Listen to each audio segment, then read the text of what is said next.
I was asked about what training I received as a guard at a Supermax prison. I can tell you there are 3 phases of training. Initial training takes place at the prison. It was called orientation and took 1 week. They give you a tour of the place and make you familiar with where things are and what to do in an emergency. I was given instruction in basic use of the M14 and M1 rifles as well as a shotgun and revolver. We had classes in how inmates try to manipulate the guards and what has happened to past employees who went bad by sneaking contraband into a prison and having sex with prisoners. We were given an introduction to the inmate rules and the rules for staff. Now, when I was there, one guy quit immediately after hearing the big bars slam shut behind us. He was a former police officer, and he couldn't stand being locked into a prison. He would rather be in a patrol car. By the way, what you're seeing here is me walking around a park in New York City. See if you can spot me. During the first year of employment, there is Staff Training Academy at Glencoe, Georgia, at a place we call Flea Tech. They train about 75 different federal agencies there.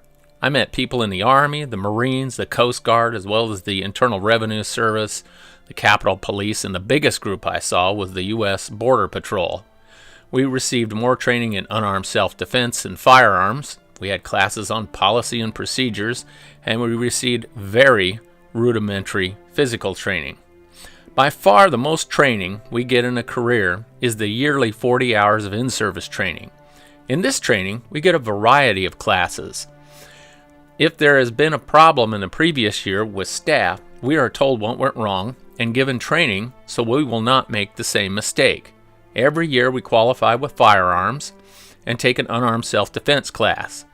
Almost every year, some idiot busts some part of his or her body during the unarmed self-defense, and every now and then somebody would shoot a hole in the training center wall. I once saw a guy hit himself in the face with a riot baton and bleed all over the training center floor. We used to get training in street and prison gangs, but it was decided to omit this training since most gangs are race-based, and it was thought we would get offended or become racist if exposed to the truth of the situation.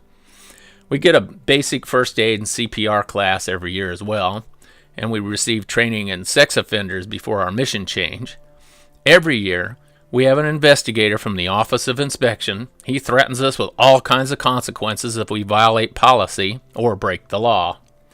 By far, my most favorite class was the one about retirement. They tell us why we should save money in our thrift savings plan and tell us lies about how rich we will be on retirement day. I personally saved every penny I was allowed to save and had only half of what they estimated I'd have at retirement. One guy never saved a dime and was shocked. He had very little savings on the day he retired and was notified the amount in his thrift. He thought it was automatic savings, and he had to take no action. It is beyond my comprehension how a person can sit through no less than 20 classes in as many years and never comprehend that a savings plan must have deposits to grow, especially when they show you in writing and the instructor tells you and has a slideshow about the final amount you will have when you retire if you deduct 5 or 10% or more of your pay. In conclusion, I can tell you most of the skills I used to survive inside of a Supermax prison I learned by observation of my senior officers and by experience. Some cardinal rules for survival was, when in doubt, shut up. Don't let your alligator mouth talk your jaybird ass into trouble. Keep your nightstick in reach at all times. Never show fear. Run, do not walk, to help a guard in trouble. Trust the guards in your cell block or get them the hell out. Never turn your back on a convict or trust one for any reason. Keep calm no matter what is going on around you, and always have a plan B. Now, if you like this video, hit the like button down there, will you? Don't be an ass. And subscribe too, please.